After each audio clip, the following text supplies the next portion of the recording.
magcha-charity po tayo. At ang charity na to ay naisip ng isang senior high student. Kasi may nakita siyang mga used chairs and tables ng kanilang school na sa halip maitatapon na at naisip niya maaring mapakinabangan pa ng ibang mga estudyante sa mga public school. My father and grandfather before me used to have this project of fixing the old chairs in public schools in San Fernando. Mapapakinabangan po ito ng mga estudyante sa San Fernando, Pampanga. Kita nyo naman maayos pa yung mga chair. At malapad yung kanyang desk. Malaking tulong po ang mga upuan na to para sa nalalapit na pasukan, which is on Monday nga po. Apo. Kung mapapansin niyo po, ang ating silid-aralan ay bare, walang mga upuan. Apo. So ito po ay kaya nagpapasalamat kami sa inyo pong donation. Ay, malaking tulong po. Actually po, kanina po nakita po ng ating mga guro yung mga chairs, and they are so excited na gamitin kasi sa nakikita po namin, napakalaking tulong po ng chairs dahil meron po siyang storage box sa ilalim. Sa kasamaang palad po, medyo nalobat po yung isang truck. Tulak. At ngayon, masusubukan po ang lakas natin sa pagtutulak. Ito na, naka-neutral na ba? Neutral na. Uy! Umandar ba? Umandar? Konti. Ayan na. Umandar. May sasakyan ha. Special thanks to Immaculate Conception Academy Green Hills, Movilla Trucking Services, San Nicolas Integrated School San Fernando, and Jesus Lasatin Foundation. Don't forget to like and subscribe. Welcome po sa another episode. At ngayon po, nandito tayo sa Green Hills sa isang exclusive school. At ngayon ay magcha-charity po tayo. At ang charity na to ay naisip ng isang senior high student. Kasi may nakita siyang mga used chairs and tables ng kanilang school na sa halip maitatapon na at naisip niya maaring mapakinabangan pa ng ibang mga estudyante sa mga public school. At ngayon po, ipapakilala ko sa inyo ang bata na nakaisip nito. Siya po si Katrina Lasatin. Katrina, kwento mo naman sa amin, ba't mo naisip yung idea na mapapakinabangan pa ng mga ibang students yung use tables and chairs sa school ninyo? Both my parents' families are very interested in education. So my father and grandfather before me used to have this project of fixing the old chairs in public schools in San Fernando. So when I saw that we were gonna just get rid of the old chairs in Ica, I thought that we should instead give it to the people in San Fernando. Ngayon po, dadali namin yung mga used school chairs and tables sa public school sa San Fernando, Pampanga. Dahil maaari pa, halos maayos pa po, bagong-bago pa. Dahil nga po, ito private school, tapalit po sila ng mga bagong table at chairs. Siyempre po, mapapakinabangan pa, kaya napakaganda po ng idea na galing sa isang 16 years old na mapapakinabangan pa po ang mga used chairs. At ngayon pong araw din, big shoutout po sa Movilla Trucking. Maraming salamat po na pinahiram nyo po sa amin ang inyong truck na wala pong bayad at maaring malaki ang tulong po nito. Lalo ngayon magbabalik eskwela na, magbibrigada eskwela na. Malaking tulong po ito sa mga kabataan na lalo na yung walang maupuan ng maayos. Di ba po, malaking bagay po sa kanila to. So, samahan nyo po kami. Tara, puntahan natin yung truck na magdadala ng chairs. Tara, sundan nyo kami.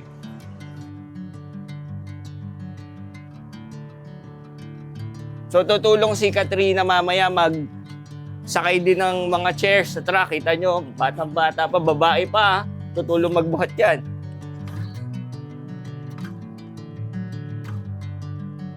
So, big shoutout po sa Movilla Trucking Services. Ito po yung kanilang truck. Dito po isasakay yung mga chairs. Makikita po natin. At yan po, sinisimulan na po magsakay ng mga upuan. At tutulong po tayo magsakay ngayon. Bring me into golden sunlight. If I'm going with you, I know we'll get to the other side. Sinking in, I know this feels right. Catching a crazy love moving through me like a wildfire. Like a wildfire.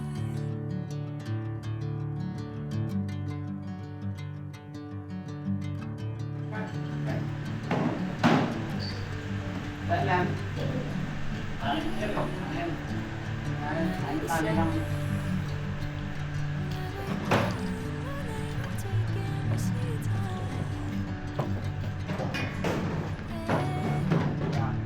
Whatever the plan, I know I'm holding the best of me out of my head.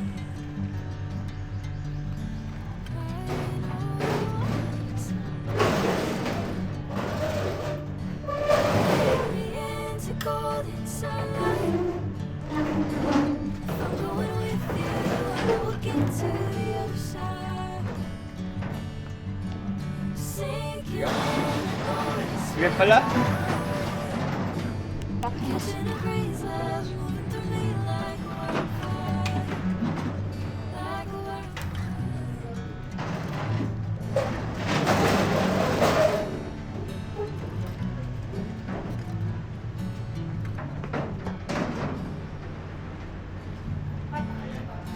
Mapapakinabangan po ito ng mga estudyante sa San Fernando, Pampanga. Kita nyo naman maayos pa yung mga chair.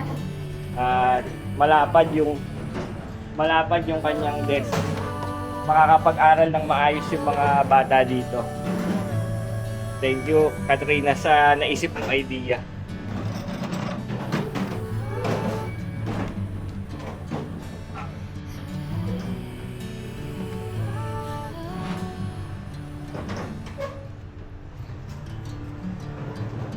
Eighty o 20.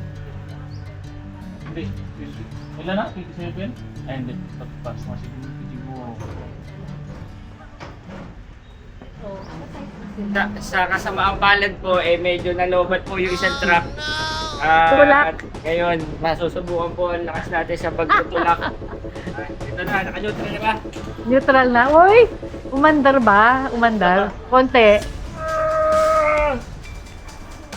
Ayan na. Umandar. May sasakyan ha. Oo. Ang braso pa lang po. Para masara na. Kuran. Para masigurado. Ayan. Ready? Go!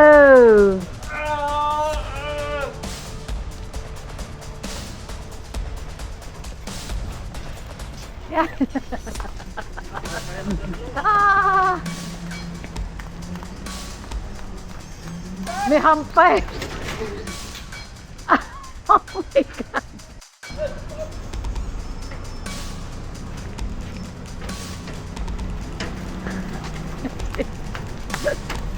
No. Yeah. Good. Oh, okay.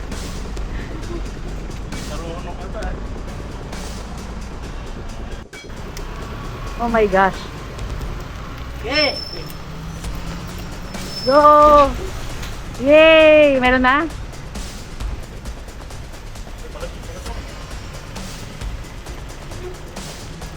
Saka. Yes! Thank you, Lord! Thank you! For the views. Ngayon, ibabiyahin na natin yung mga school chairs at dadali natin sa San Fernando, Pampanga sa isang elementary school doon. At makasama natin ang tropa. Yan. Pare. Oh. Ayun. Sama tayo sa biyahe. Magiging pahinante po tayo ngayong araw. Parang helmet. Meron na kayo. Pre! See you later sa Pre! biyahe. Sama kayo. Grabe, pagod. Now!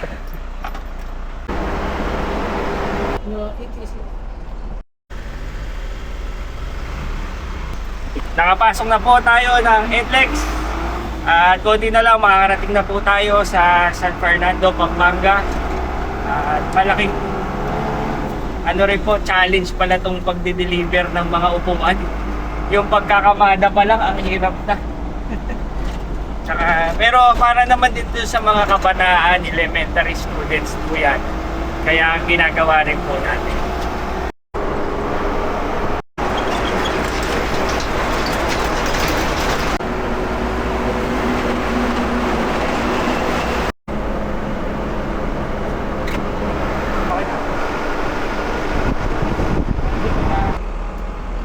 Turn right onto Jose Abad Santos Avenue, signs for NLEX.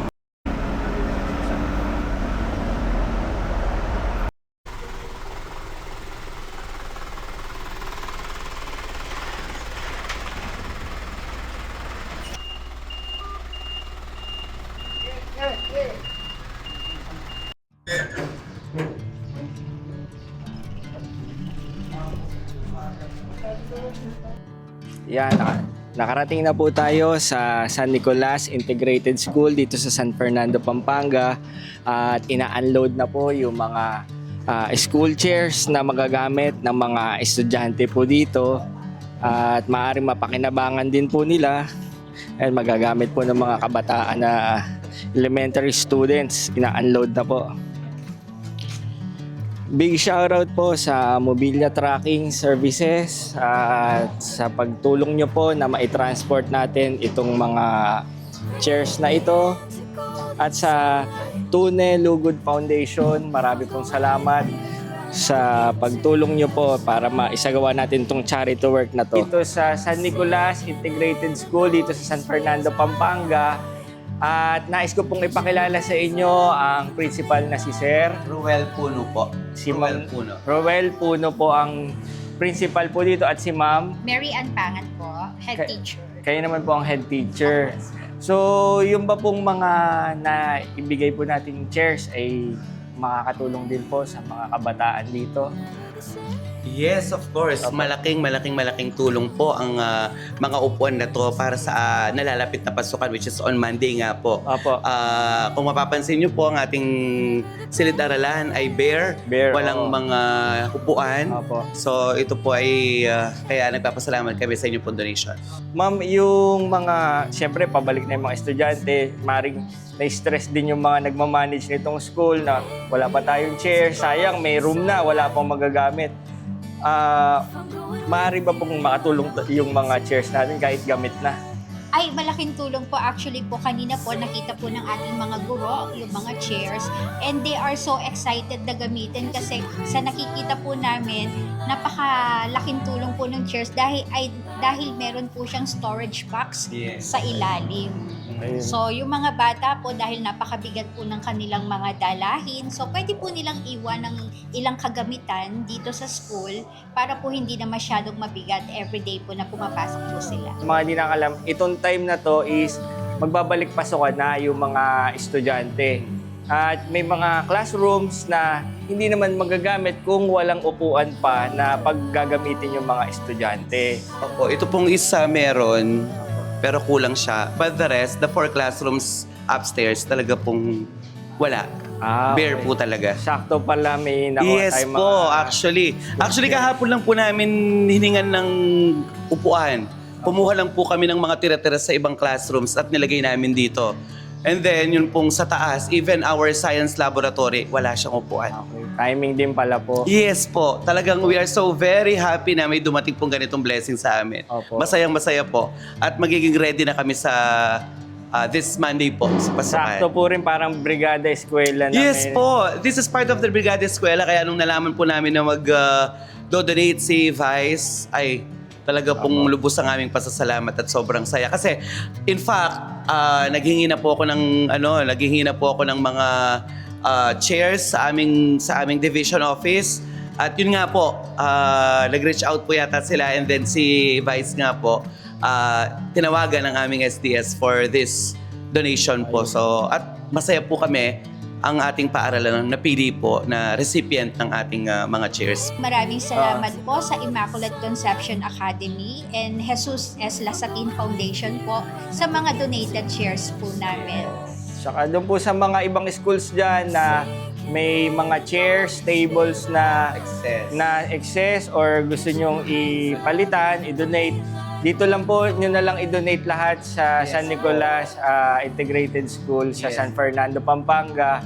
Ilalagay ko po sa description box yung kanilang contact details. I hope po nag-enjoy po kayo sa episode na to. Muli po, ako si Joey Nunez, delivering peace of mind.